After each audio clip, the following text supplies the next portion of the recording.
안녕하세요. 식사 맛있게 하셨죠? 자, 페이지 126페이지입니다. 페이지 126페이지 보시면 해제에 관한 문제들이 나와 있는데, 해제는 관건이 되는 건 요겁니다. 언제 계약을 해지하는 거죠?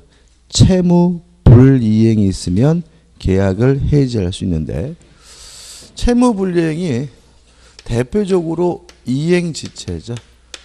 이행지체는 뭐죠? 할 수 있는데 안 하는 거. 따라 이행지체는 원칙적으로 상당한 기간을 정하여 이행을 최고하고요.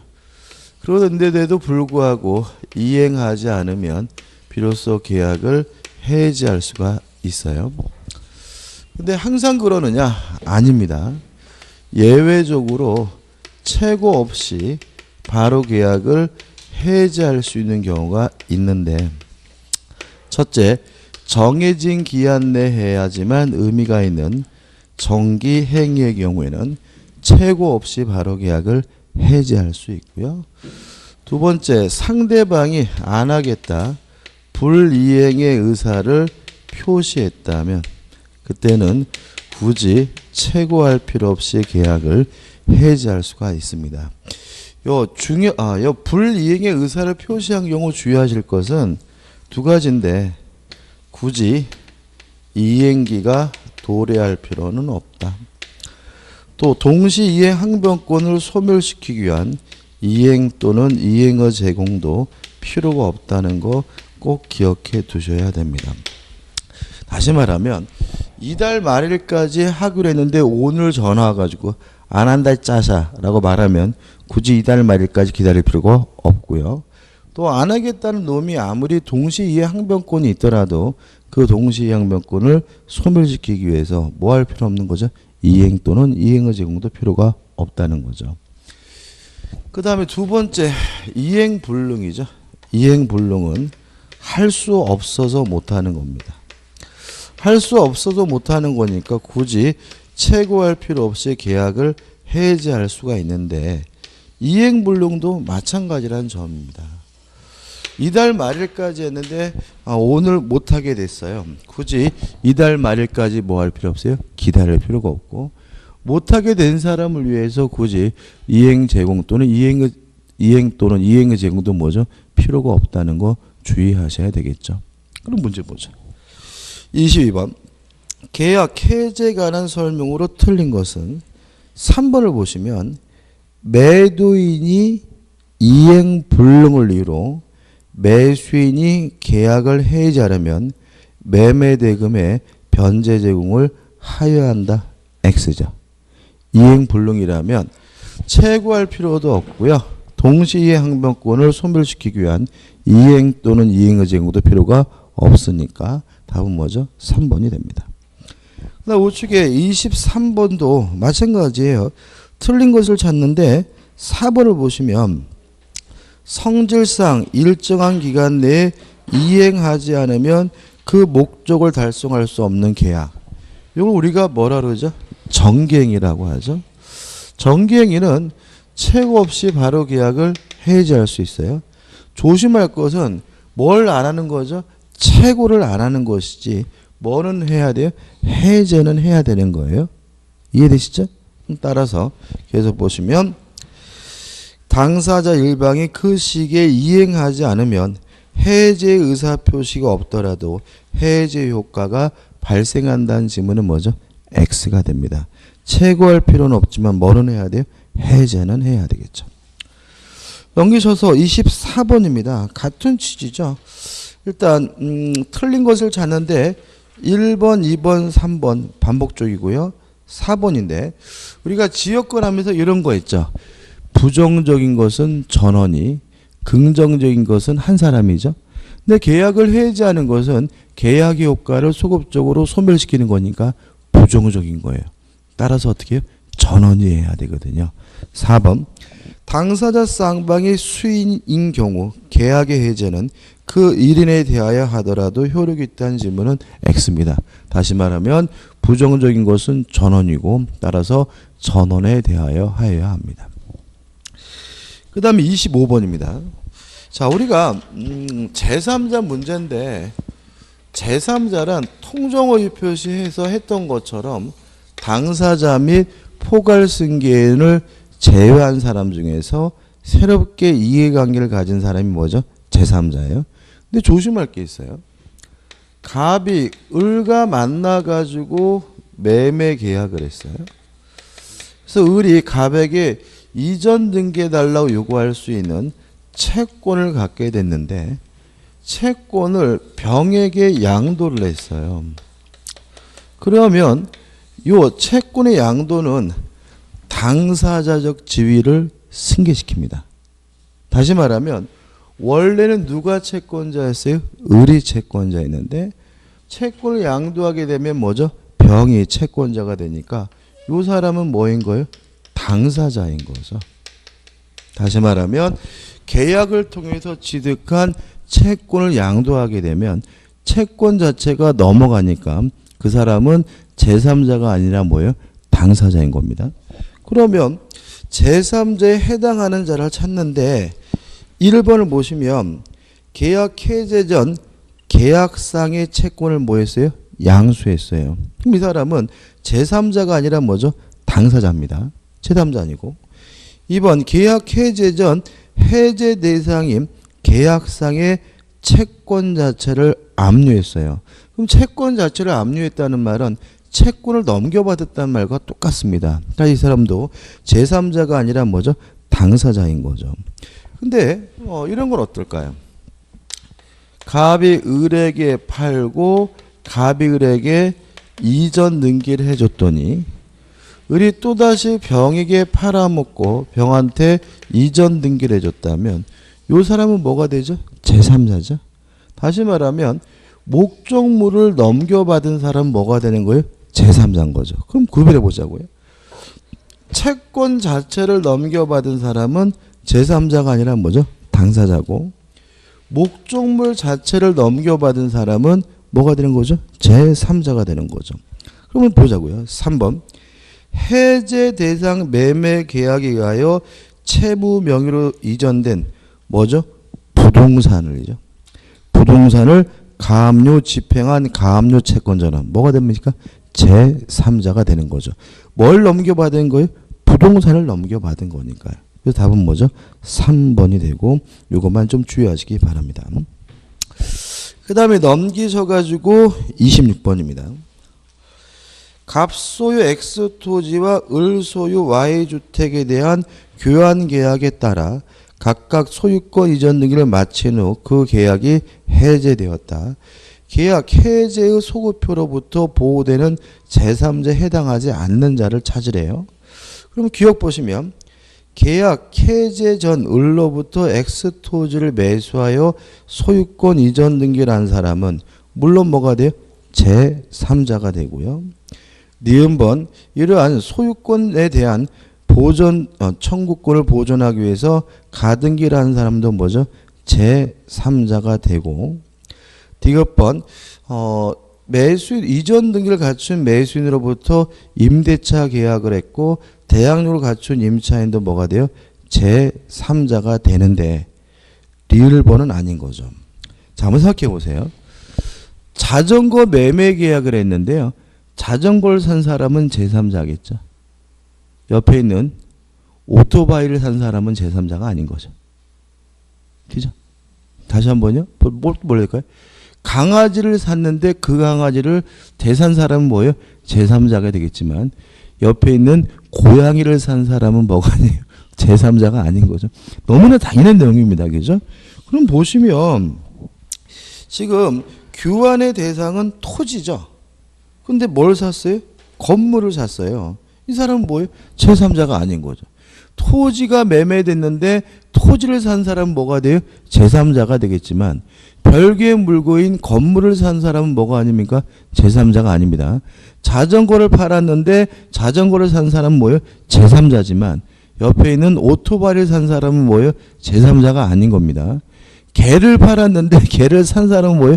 제3자겠지만 옆에 있는 고양이를 산 사람은 뭐가 아니에요? 제3자가 아닙니다. 너무나 당연한 거예요. 답은 뭐죠? 3번이 되는 거죠. 27번입니다. 계약 해지에 관한 설명으로 틀린 것은 일단 5번 보시면 특별한 약정이 없는 한 합의 해지죠. 그러니까 우리가 합의 해지든 합의 해제든 쌍방 간에 합의로 이루어진 경우에는 받은 돈에다가 뭘 붙이진 않아요? 이자를 붙이진 않아요. 따라서 답은 뭐죠? 5번입니다. 한번 보시기 바랍니다. 자, 근데 우측에 이제 매매에 관한 문제가 나오고 있습니다. 일단 매매에 관한 설명으로 틀린 것은 인데 매매 비용은 쌍방이 반씩 부담합니다. 등기 비용은요?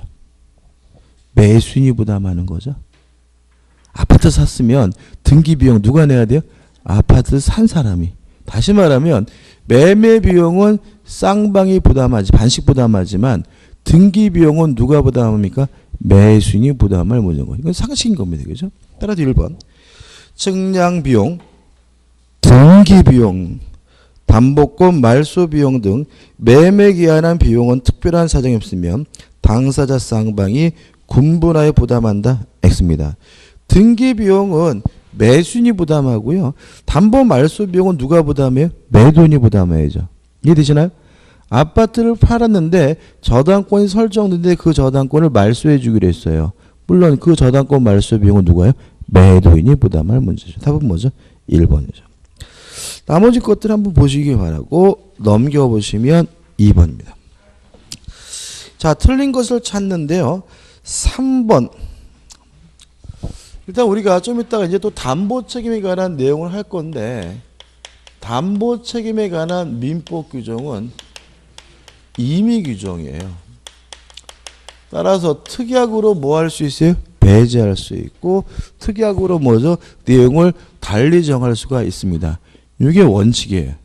근데 이건 안 되겠죠. 3번 보시면 담보 책임의 면체 특약이 있는 경우 매도인이 알면서 고지하지 않은 하자에 대해서도 그 책임을 면한다는 지문은 뭐죠?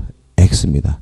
다시 말하면 면체 특약하는 거 가능하지만 알면서 고지하지 않은 사항에 대해서는 당연히 책임을 면할 수가 없기 때문에 답은 뭐죠? 3번이 되는 거죠. 3번입니다. 매매 개념에 관한 문제입니다. 매매는 뭐냐 하면 재산권을 이전하기로 약정하고 그 대가로 대금, 돈을 받기로 하는 계약이 뭐죠? 매매예요. 다시 말하면 매매 객체는 물건이 아니라 뭐예요? 재산권인 거죠. 따라서 토지나 건물과 같은 소유권 거래하는 것도 물론 뭐죠? 매매지만 임차권을 거래하는 것도 뭐예요? 매매. 전세권을 거래하는 것도 매매. 지상권을 거래하는 것도 뭐예요? 매매. 채권을 거래하는 것도 뭐예요? 매매다. 다시 말하면 매매 객체는 물건이 아니라 뭐죠? 재산권입니다. 항상 조심하셔야 돼요. 따라 답은 뭐가 되냐면 2번이죠. 지상권은 매매 대상이 될 수 없다. 이게 답이죠. 매매는 뭐죠? 재산권입니다. 재산권이 그 객체이므로 지상권도 당연히 매매 대상이 될 수 있고요. 답은 뭐죠? 2번이 되는 거죠. 그 다음에 우측에 보시면 4번에서 매매의 일방 예약에 관한 설명으로 옳은 것은 이렇게 나오죠. 일단 모든 계약은 채권을 발생시키기 때문에 채권행위예요. 채권계약이에요. 따라서 1번 매매의 일방 예약은 물권계약이다. X죠. 모든 계약은 다 뭐라고요? 채권입니다. 2번 매매 일방 예약은 상대방이 매매를 완결 의사를 표시한 때 매매 효력이 생긴다. 맞고요. 이유는 일방 예약을 하면 예약 완결권이 생기고 예약 완결권은 형성권이기 때문에 그렇습니다. 2번 예약 완결권을 행사 기간 내에 행사했는지 간에 당사자의 주장이 없다면 법원이 이를 고려할 수 없다. X입니다. 자, 그럼 이렇게 되는 거죠. 왜 그러냐면 일방 예약을 하면 예약 완결권이라는 권리가 생기는데 예약 완결권은 승낙을 받지 않고 일방적으로 하는 형성권이고요. 형성권은 소멸시효 걸리지는 않죠. 그 대신 뭐에 걸립니까? 제척기간에 걸려요. 다시 말하면 10년의 제척기간에 걸려요. 기억나시나요? 소멸시효가 지났는지 안 지났는지는 당사자의 주장이 있어야 고려하지만 제척기간은 직권으로 법원이 뭐죠? 판단해 줍니다. 따라서 일방 예약완결권은 형성권이고 요 기간은 소멸시효가 아니라 뭐죠? 제척기간이기 때문에 법원이 직권으로 고려해 줘야 되므로 2번은 뭐죠? 3번은 뭐죠? X가 되는 거죠. 3번 매매 예약이 성립된 후 상대방의 예약 완결권 행사 정연에 목적물이 전부 멸실되어 이행불능이 됐어요. 그럼 당연히 예약 완결권은 더 이상 행사할 수가 없고요. 5번 예약 완결권 형성권이기 때문에 10년의 제척기간이 걸리거든요. 따라서 예약 완결권은 당사자 사이에 그 행사 기간을 약정하지 않은 경우 그 예약이 성립한 날로부터 5년 아닙니다. 10년의 제척기간에 걸립니다. 맞는 것은 2번이 되는 거죠. 넘겨보시면 5번입니다. 자, 계약금에 관한 문제가 나와 있고요. 계약금에 대해서 시험 문제를 반드시 출제하고 있기 때문에 계약금 확실하게 내 것으로 만들어야 되는데 5번 보시면 2014년 5월 1일 갑이 그의 건물을 을에게 매도하면서 같은 해 5월 10일 계약금을 그로부터 2개월 후에 중도금이 잔금을 지급받기로 하였다. 다음 설명 중 틀린 것은이죠. 한번 생각해 볼까요? 계약금 계약해서 첫 번째 주의하셔야 될 것은 뭐죠? 요물계약이다. 따라서 계약금 계약은 실제로 지급해야 뭐죠? 성립이 되고요. 별말 없이 계약금이 지급되면 우리 민법은 원칙적으로 해약금으로 뭐가 돼요? 추정이 되기 때문에 계약금은 해약금으로서의 효과가 발생합니다. 내용은 어떻습니까? 준 사람은 포기하고 받은 사람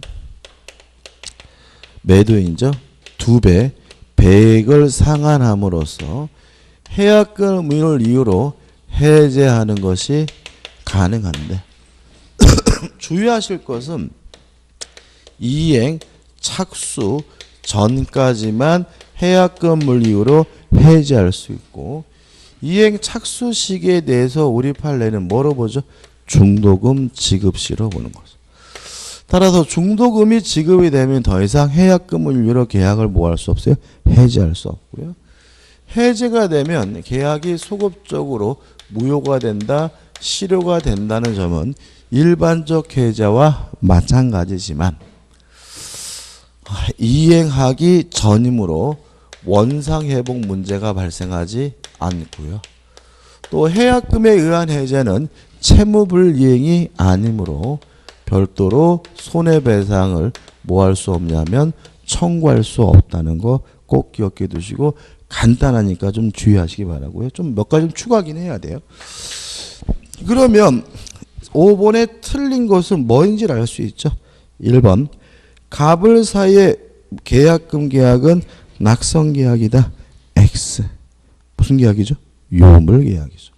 나머지 것들 해약금으로 추정을 하고요. 그 다음에 계약금이 3번입니다. 계약금이 지급되지 않았다면 계약금 계약이 성립되지 않았으므로 계약금을 이유로 해제할 수 있다. 다시 한번요.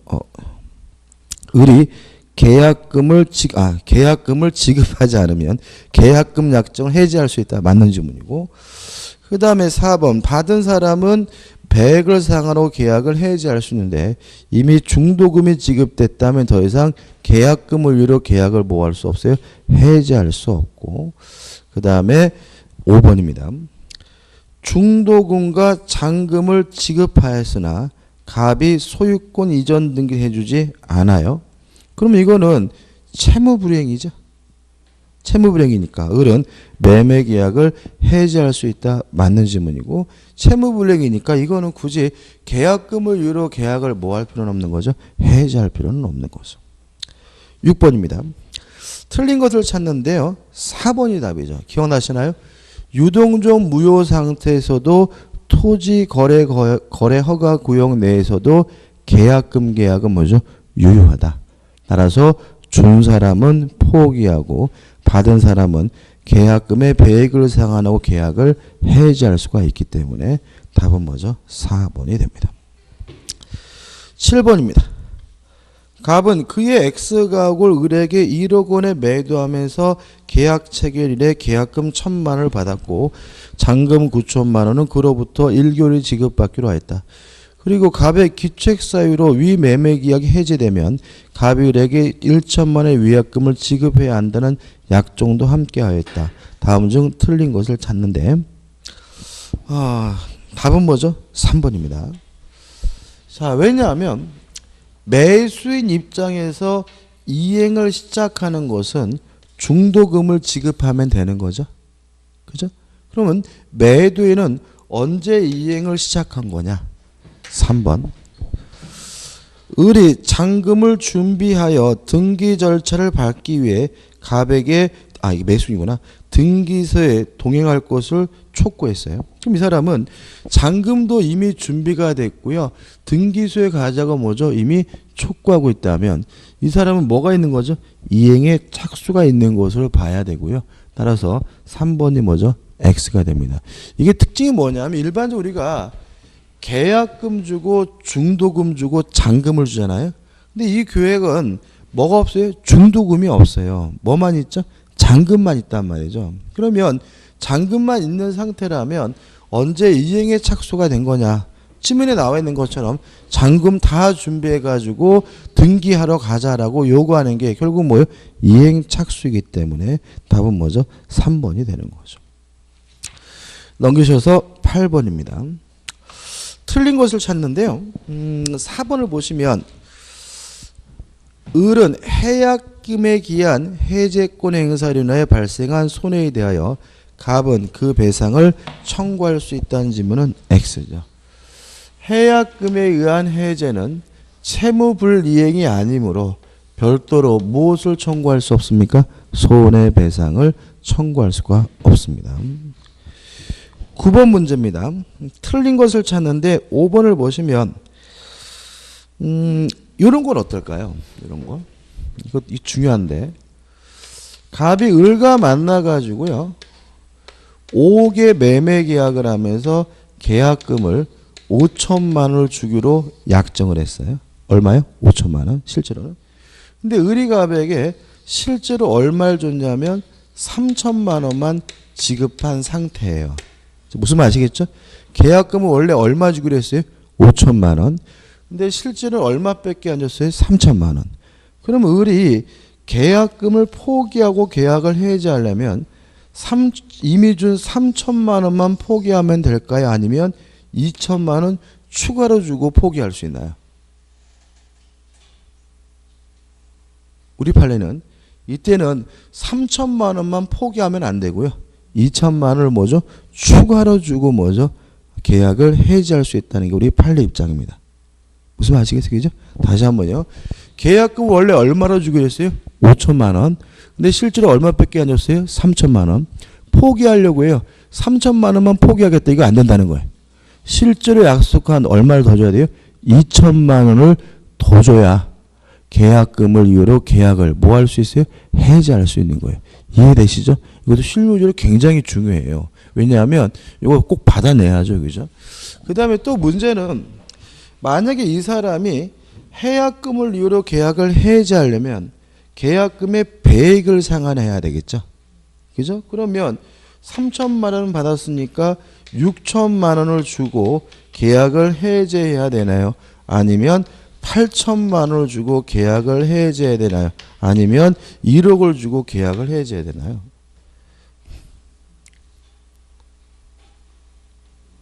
자, 우리가 계약금의 배액을 상환한다는 말은 계약 금액만큼 얘가 뭘 봐야 돼요? 손해를 봐야 된다는 얘기죠. 그죠? 5천만 원이면 얼마나 손해 봐야 돼요? 5천만 원. 그러니까 결국 뭐예요? 8천만 원을 줘야 계약금 물류로 계약을 뭐 할 수 있는 거예요? 해지할 수 있는 거예요. 왜? 얼마 받았어요? 3천만 원 받았잖아요. 얼마 줘야 5천만 원 손해해야 돼요? 8천만 원 줘야 5천만 원이 손해잖아요. 이해되시나요? 그죠? 5번. 매매 계약 시 계약금의 일부만을 먼저 지급하고 잔액은 나중에 지급하기로 한 경우 매도인은 실제 받은 일부 금액의 배액을 상환하고, 여기서는 뭐예요?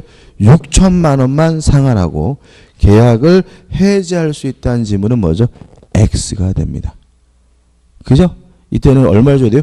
8천만 원을 줘야 됩니다. 다시 말하면 5천만 원이 계약금이라면 5천만 원을 손해봐야 계약을 뭐 할 수 있는 거죠? 해지할 수 있는 거야. 그러니까 조심하셔야 바라고. 답은 5번이고 실무적으로도 뭐죠? 중요한 얘기입니다. 그죠? 잊지 마세요.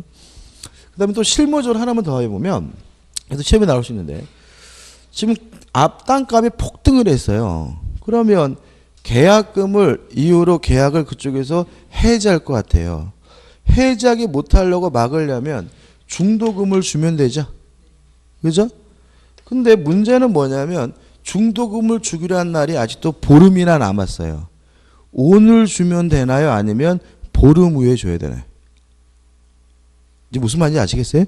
지금 땅을 샀는데 땅값이 폭등을 했어요. 그래서 지금 매도인이 계약금의 배액을 상하로 계약을 해지할까 봐 겁이 나요. 땅값이 뭐가 됐어요? 폭등했으니까. 그러면 계약금을 이후로 계약을 해지하지 못하게 막으려면 뭘 주면 돼요? 중도금을 줘버리면 되잖아요. 근데 문제는 중도금을 주기로 한 날이 보름이나 남았어요. 이랬을 때 오늘 주면 되느냐 아니면 보름 기다렸다가 줘야 되냐 문제예요. 예, 오늘 주면 됩니다. 다시 말하면 변제기가 도래할 필요가 없습니다. 뭐 할 필요 없어요? 변제기. 변제기가 도래하지 않아도 뭐예요? 바로 중도금을 주면 됩니다. 이해되시죠? 두 번째. 자, 중도금을 줘야 되는데 중도금이 1억이에요. 그런데 통장을 좀 일일이 탈탈 털어보니까 500만 원밖에 없어요. 그러면 500만 원만 주면 되나요? 아니면 달러빚을 얻어서 1억이라도 줘야 되나요? 500만 원만 주면 됩니다. 다시 말하면 착수라는 말이 시작이란 말이에요. 그래서 다 줄 필요 없어요. 다시 말하면 일부만 지급하는 것도 뭐죠? 상관이 없다. 이 두 가지 주의하시기 바랍니다. 그죠? 그래서 가격이 폭등하면 그냥 당장 지금 당장 통장에 있는 돈 탈탈 털어서 그냥 바로 보내버리면 된다는 것도 좀 실무적으로 기억해 두시기 바랍니다.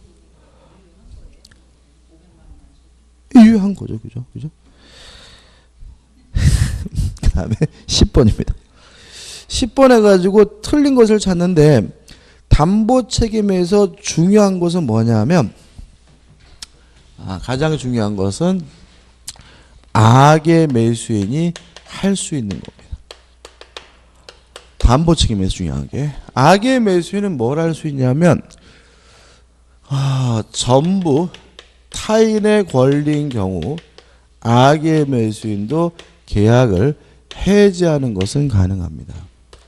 두 번째, 일부 타인의 권리인 경우 악의 매수인도 대금 감액을 청구하는 것은 가능합니다. 세 번째, 저당권 전세권이 설정이 되어 있었고요. 저당권 전세권이 실행되는 바람에 권리를 취득할 수 없거나 상실하게 된 경우에 악의 매수인도 계약을 해지할 수 있고 손해배상도 청구할 수가 있습니다. 이거 반드시 외워두셔야 되고요. 그 다음에 이런 경우에는 제척기간에 제한이 있어요. 권리하자는 1년이거든요. 근데 만약에 매수인이 악이라면 언제부터 1년이냐면 매매 한 날로부터 1년인 거예요.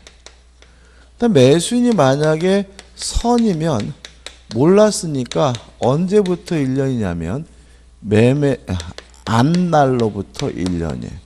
그래서 선이면 매매 한 날로부터, 악이면 뭐죠? 하자를 안 날로부터 뭐죠? 1년입니다. 따라서 4번을 보시면 쉬워요. 4번. 매매 목적인 권리의 일부가 타인에게 속과가 잔존하요. 악의 매수인이에요. 악의 매수인 알았죠? 언제부터 1년이겠습니까? 매매 한 날로부터. 따라서 그 사실을 안 날로부터 1년 내에 해제권을 행사할 수 있다는 지문은 뭐죠? X가 됩니다. 이렇게 문제도 풀어도 되고요. 그 다음에 악의 매수인이라면 세 가지만 할 수 있거든요. 따라서 일부 타인의 권리면 악의 매수인은 뭐만 청구할 수 있어요? 대금 감액만 청구할 수 있으니까 악의 매수인이 계약을 해지할 수 있다는 지문은 뭐죠? X가 되는 거죠. 그죠? X, 그죠? 다시 한번요. 두 가지입니다. 악이니까 언제부터 1년이라고요? 매매 한 날로부터. 그 다음에 일부 타인에 걸린 경우에는 악의 매수인이 뭐만 할 수 있다고요? 대금 감액만 청구할 수 있으니까 계약을 해지할 수 있다. X입니다. 넘기셔서 11번이죠. 옳은 것을 찾는데 1번. 전부 타인에 걸린 경우에 악의 매수인도 계약을 뭐 할 수 있어요? 해지할 수 있으므로 1번은 뭐죠? X가 되고요. 2번. 저당권 전세권이 실행된 경우에 권리를 취득할 수 없거나 상실한 경우에는 악의 매수인도 계약을 해지하고 손해배상을 청구할 수 있으니까 맞는 것은 뭐가 되죠? 2번이 되는 거죠. 나머지 것들은 안 볼게요. 실제로 담보 책임을 굉장히 어려워하시는데 결국은 쟁점이 뭐죠? 악의 매수인이 뭘 할 수 있는지를 어떻게 외워두셔야 된다고요? 구구단 외우듯이. 그냥 팍팍팍 튀어나게 외워두셔야 문제를 풀 수 있다는 거 다시 한번 강조합니다. 12번입니다. 갑은 을로부터 X토지를 매수하여 상가형 건물을 신축할 계획이었으나 법령상 제한으로 그 건물을 신축할 수 없게 되었다. 또한 토지의 오음이므로 통상적인 사용도 기대할 수 없었다. 다음 설명 중 옳은 것은? 그러면 산 땅에서 건물을 지을 수가 없어요. 물권의 하자죠. 그죠? 권리의 하자인가요? 그건 아니죠. 예를 들어가지고 땅을 샀는데 그 땅이 매도인 게 아니에요. 권리의 하자인 거죠. 땅을 샀는데 이전 등기를 못 받아요. 그건 뭐예요? 권리의 하자인데 이전 등기를 받긴 받았는데 그 땅에 건물을 지을 수가 없는 땅이라면 뭐의 하자인 거죠? 물권의 하자인 거죠. 물권. 그죠? 따라서 1번. 토지에 대한 법령상의 제한으로 건물 신축이 불가능하면 이는 매매 목적물의 하자에 해당한다. 이게 답인 거죠. 답은 1번이죠. 나머지 것들은 뭐 큰 의미 없습니다. 넘어갑니다. 넘어가셔가지고 13번이죠.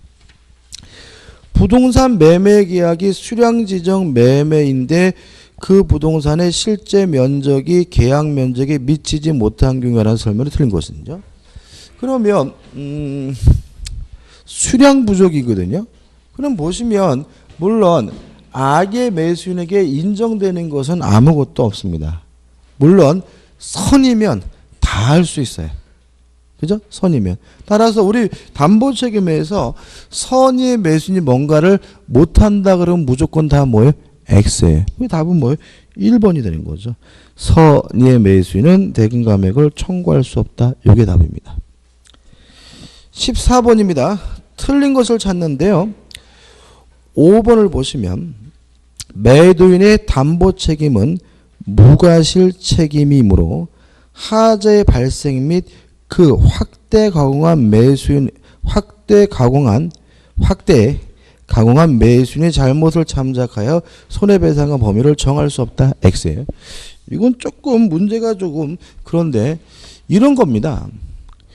이런 거예요. 제가요 양계장을 하는 사람이에요. 그래서 병아리를 부화장에서 사왔어요. 사왔는데 이놈들이 꾸벅꾸벅 졸아요. 예를 들어서 50마리를 사왔는데 그 중에서 10마리가 꾸벅꾸벅 졸아요. 이것도 수면병이라고 병이래요. 병으로 조는 게. 그러면 이거는 물권의 하자가 있는 거죠. 그러니까 저는 뭐죠? 매도인에게 아무런 고의과실이 없더라도 10마리의 하자가 있는 것에 대해서 담보 책임 물을 수가 있는 거예요. 왜냐하면 매도인의 담보 책임은 뭐예요? 무과실 책임이니까요. 근데 문제는 10마리가 꾸벅꾸벅 졸더니 이게 병이 전염이 돼가지고요. 그 결과 5,000마리가 이제는 다 뭐죠? 꾸벅꾸벅 졸아요. 이렇게 확대 손해가 발생한 경우에는 매도인에게 고의 과실이 필요하다는 게 우리 판례 입장입니다. 무슨 말 아시겠죠? 그러니까 물건 자체에 하자가 있는 것은 무과실 책임. 아무런 고의 과실이 없더라도 뭘 져야 돼요? 책임을. 근데 그것 때문에 뭐가 생겼어요? 확대 손해가 발생했다면 그거는 매도인에게 뭐가 필요합니까? 고의 과실이 필요해요. 5번 다시 한번 읽어볼게요. 매도인의 담보 책임은 무과실 책임으로 하자의 발생 및 그 뭐죠? 확대 가공한 매수인의 잘못을 참작하여 손해배상의 범위를 정할 수 없다. X입니다. 다시 말하면 매도인의 고의과실도 참작하게 되고요. 매수인의 무엇도요? 고의과실도 참작해야 됩니다. 자, 다시 한번 이런 얘기죠. 10마리가 꾸벅꾸벅 졸면 매수인도 어떤 조치를 취했어야 돼요? 얘네만 따라 모아가지고 어떻게 해요? 격리 수용을 했어야 되겠죠. 근데도 꾸벅꾸벅 조는데도 불구하고 매수인이 방치하는 바람에 확대 손해가 발생했다면 이때 매수인의 무엇도 고의과실도 참작해야 되기 때문에 5번은 뭐가 돼요? X가 됩니다. 15번입니다. 경매에 있어서 담보 책임이죠. 경매에 있어서 담보 책임은 첫째, 물건의 하자에 대해서는 담보 책임 물을 수가 없고 권리의 하자에 대해서만 담보 책임 물을 수가 있다. 첫 번째 기억할 사항이고, 두 번째 1차적으로는 매도인 채무자가 권리의 하자에 대해서 담보 책임을 부담하지만 만약에 채무자가 무자력이면 완전 개그지면 2차적으로는 배당을 받은 누가요? 채권자가 담보 책임을 부담합니다. 간단하죠, 그죠? 이해되시나요? 아파트를 경매를 받았어요. 경매 받고 들어갔더니 뭐죠? 보일러가 소리가 너무 시끄러워요. 그 전주인인 채무자에게 전화해가지고 보일러가 왜 이렇게 시끄러워요? 라고 헛소리했다간 뒤지게 맞을 우려가 있다. 왜냐하면 경매 경우에는 스스로 판 게 아니라 돈을 못 갚아서 뭐죠? 아파트를 뭐예요? 뺏긴 거니까. 따라서 물건의 하자에 대해서는 담보 책임 물을 수 없고 뭐에 대해서만요? 권리의 하자에 대해서는 담보 책임 물을 수가 있습니다. 그래서 경매 받을 때 조심하셔야 돼요. 그 다음에 1차적으로 누가요? 매도인인 채무자가 담보 책임 부담하지만 채무자가 매도인지 아시겠죠? 지금 뭐 하고 있어요? 경매. 아파트가 경매됐다고요. 그죠? 근데 채무자는 뭐일 가능성이 많아요? 완전 개그질 가능성이 많죠. 왜요? 돈 있으면 아파트가 경매 안 됐을 거 아니에요. 따라서 채무자가 무자력이면 2차적으로 누가요? 채권자가 담보 책임을 부담합니다. 그래서 답은 4번이에요. 담보 책임이 인정되는 경우 갑은 을의 자력 유무를 고려함이 없이 곧바로 배당 채권자에게 대금의 전부 또는 일부의 상환을 청구할 수 있다. X입니다. 채무자가 무자력이하지만 누가 담보 책임 부담합니까? 채권자가 부담합니다. 이해되시죠? 근데 중요한 것은 3번이에요. 자, 왜냐하면 제가 누누이 말씀드리지만 모든 책임은 다 무엇을 전제로 합니까? 유효함을 전제로 하는 거죠. 그죠? 그래서 맨날 말하잖아요. 타인 소유 물의 매매가 왜 유효냐? 유효해야 뭐가 생겨요? 책임이 생긴다. 따라서 매매 계약이 무효면요, 담보 책임 발생 안 해요. 경매가 무효면 무엇도요? 담보 책임도 발생하지 않아요. 그래서 어떤 형태든지 간에 반드시 시험 문제에서 사실 문제 중에서 한 문제는 뭐가 나오냐면 이런 것처럼 모든 책임은 유효함을 전제로 한다는 게 꼭 나와요. 경매가 무효면요, 책임 발생하지 않습니다. 담보 책임 부담하지 않는다는 거 주의하시기 바랍니다. 답은 뭐죠? 4번이죠. 넘기셔가지고 16번입니다. 경매 또 나와 있죠. 틀린 것을 찾는데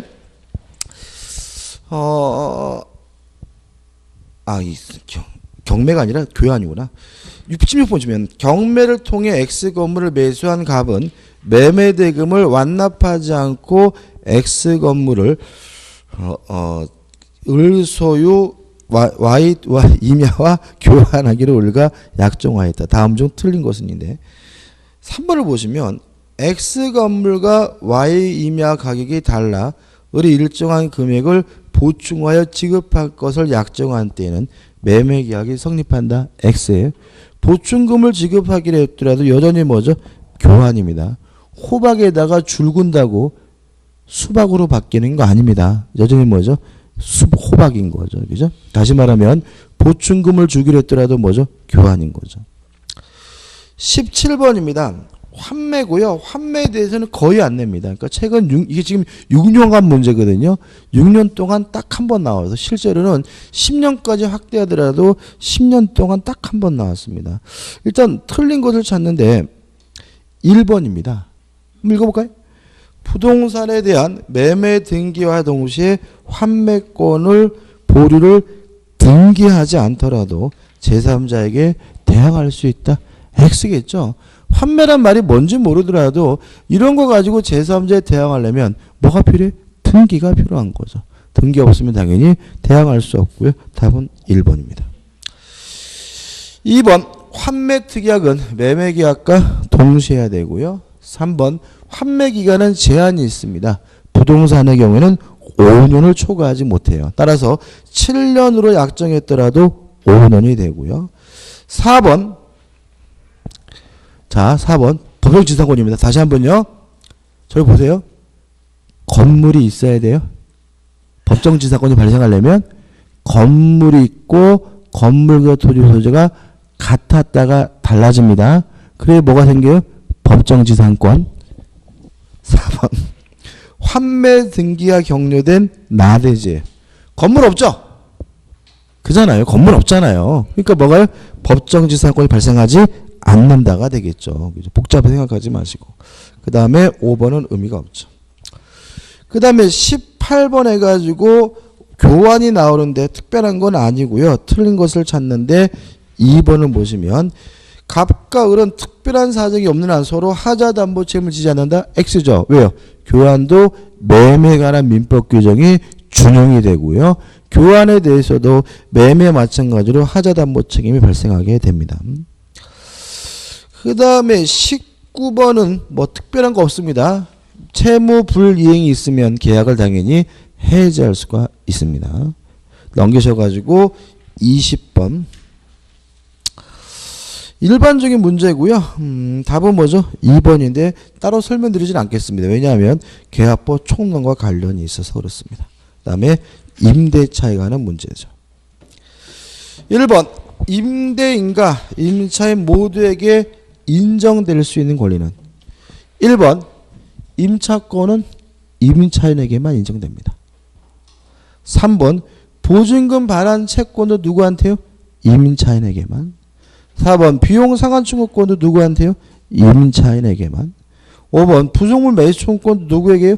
임차인에게만 인정되겠죠. 답은 뭐죠? 2번입니다. 계약의 해지권은 밑에 해설이 나와 있지만 임대인도 일정한 사유가 있으면 해지할 수 있고요. 임차인도 일정한 사유가 있으면 해지할 수 있죠. 따라서 둘 다 인정되는 것은 뭐죠? 계약의 해지권이죠. 2번 일시 사용을 위한 임대차. 뭐가 떠오르세요? 영암방에서 하룻밤 자는 게 떠오르겠죠. 그죠? 자, 일시 사용을 위한 임대차는 민법 규정이 다 적용 안 돼요. 근데 뭐는 적용되냐면 이런 거 한번 생각해 볼까요? 제가요 여간방에 하룻밤 자려고 들어갔거든요. 근데 들어갔더니 형광등이 깜빡깜빡거려요. 그래가지고 제가 아줌마를 부르고 인터폰하고 가서 두들겨 했는데 이 아줌마가 자빠지는지 예의가 없어요. 그래서 제가 어쩔 수 없이 혼자 쫄래쫄래 나와가지고 형광등 사다가 제 돈으로 갈아 꼈어요. 그거는 집주인한테 받을 수 있는 거죠. 다시 말하면 일시 사용을 위한 임대차도 비용 상한 청구권은 인정이 돼요. 나머지 거는 민법 규정이 뭐 되지 않아요? 적용되지 않아요. 따라서 일시 사용을 위한 임대차에서 인정되는 권리는 딱 하나예요. 기억, 임차인의 뭐죠?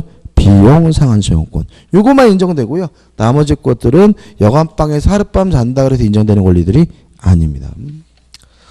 넘겨보시면 3번입니다. 임차인의 권리에 관한 설명으로 옳은 것은 일단 임차권은 물권이 아니라 채권이기 때문에 제3자에게 대항할 수 없습니다. 대항력이 없습니다. 임차권자가 대항력을 취득하려면요. 뭘 하면 되냐면 등기. 다만 토지 임차인이 지상 건물을 신축하고 그 건물에 대해서 보존 등기라면 임차권 등기 없이도 제3자에게 대항할 수가 있습니다. 다시 한번요. 임차권이 대항력을 취득하려면 뭘 해야 됩니까? 등기. 임차권 등기죠? 다만 토지 임차권자가 지상 건물에 관한 보존 등기를 하면 임차권 등기 없이도 제3자에게 뭐 할 수 있어요? 대항할 수가 있습니다. 3번을 보시면 건물 소유를 목적으로 한 무슨 임대차예요? 토지 임대차를 등기하지 않더라도 임차인이 그 지상 건물에 뭐라면요? 보존 등기라면 토지 임대차는 제3자에 대하여 효력이 생긴다, 대항력이 있다, 맞는 질문이고 답은 뭐죠? 3번이 됩니다. 나머지 문제를 볼까요? 일단 필요비는 가액의 증가가 현존해야 청구하는 게 아니죠. 가액의 증가가 현존해 청구할 수 있는 것은 필요비가 아니라 뭐죠? 유익비가 되고요. 또 건물 임차인은 부속물 매수 청구권 인정되는데 부속물 매수는 임대차가 종료된 후에 청구해야 되고요. 그 다음에 4번 토지 임차인은 지상권자 마찬가지로 존속기간의 만료로 소멸하면 한 번 더 하자 갱신 청구할 수 있고요. 갱신 청구를 거부당하면 내 건물 사라 지상물 매수를 청구할 수 있거든요. 그 말은 존속기간의 만료로 소멸하더라도 바로 지상물 매수를 청구할 수는 없고요. 계약갱신 청구를 먼저 해야 되니까 4번도 뭐죠? X가 되는 거죠. 5번 임대차는 최단 기간을 보장하지 않습니다. 따라서 임대차가 법정 갱신되면 언제든지 자유롭게 해지 통고할 수 있는데 임대인이 해지 통고하면 6월, 임차인이 해지 통고하면 1월 지나면 임차권이 소멸되므로 5번도 뭐죠? X가 되는 거죠. 4번입니다. 토지 임차권에 관한 문제고요. 5번이 답이죠. 자, 토지 임대차가 존속기간의 만료로 소멸하면 한 번 더 합시다. 갱신을 청구할 수 있고요. 거부당하면 지상물 매수를 청구할 수 있죠. 동의하시죠? 그때 그 건물은 무효가든 미등기든 따지지 않고요. 그 건물에 저당권이 설정되어 있어도 상관은 없는 겁니다. 5번. 갑이 Y 건물에 근저당권을 설정한 경우 임대기간이 만료하면 갑은 을을 상대로 지상물 매수 청구권을 행사할 수 없다는 지문은 뭐죠? X가 되는 거죠. 넘기셔가지고 5번입니다. 이거 항상 조심하셔야 되는데요. 임차인은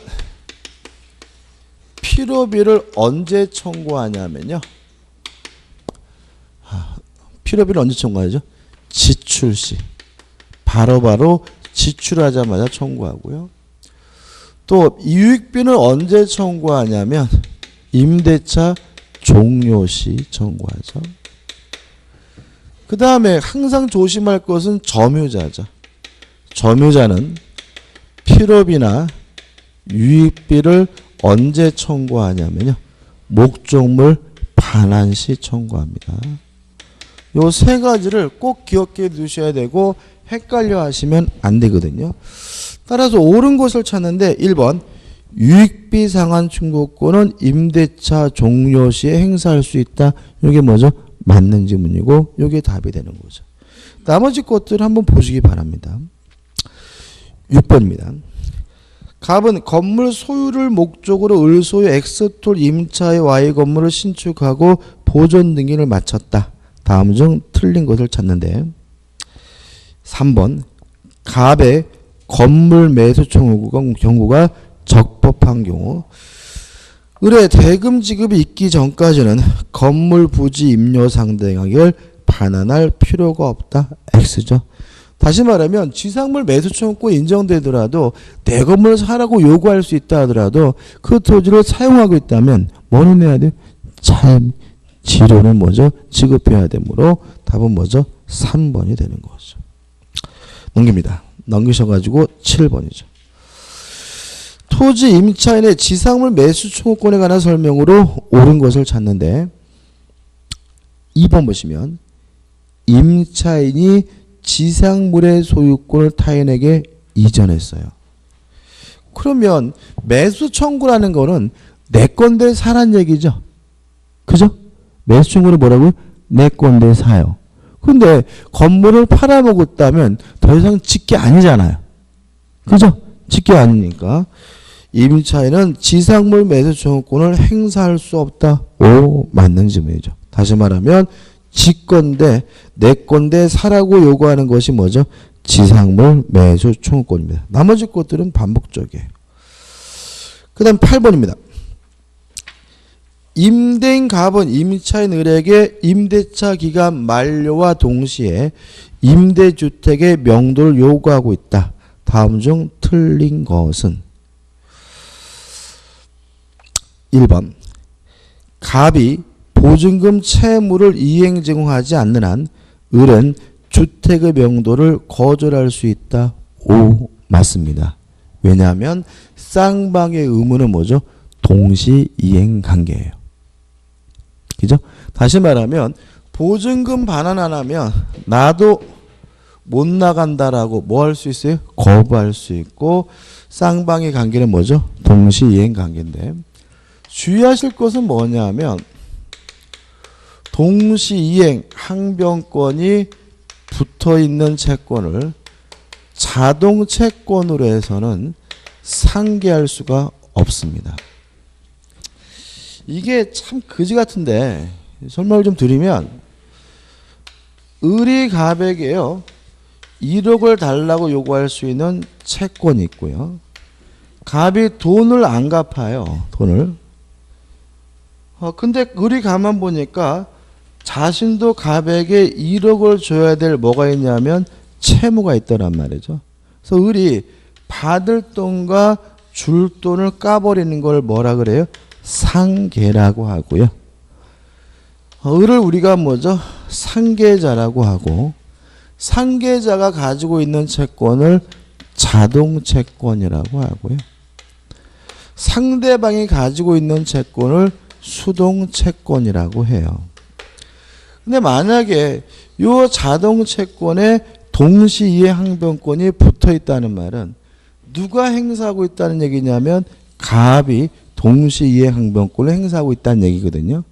근데 만약 을이 일방적으로 두 개의 채권을 까버리면 갑의 동시항변권이 뭐가 돼요? 침해가 돼요.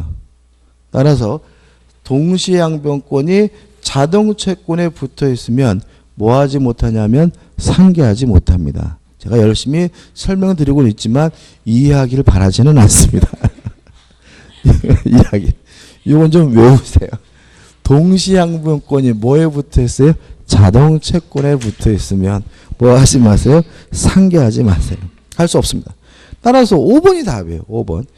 을이 갑에게 변제기에 도래한 대여금 제공을 지고 있다면 을은 갑에 대한 보증금 채권을 자동채권으로 하여 갑의 을에 대한 대여금 채권과 뭐 할 수 있어요? 상계할 수 있다. X.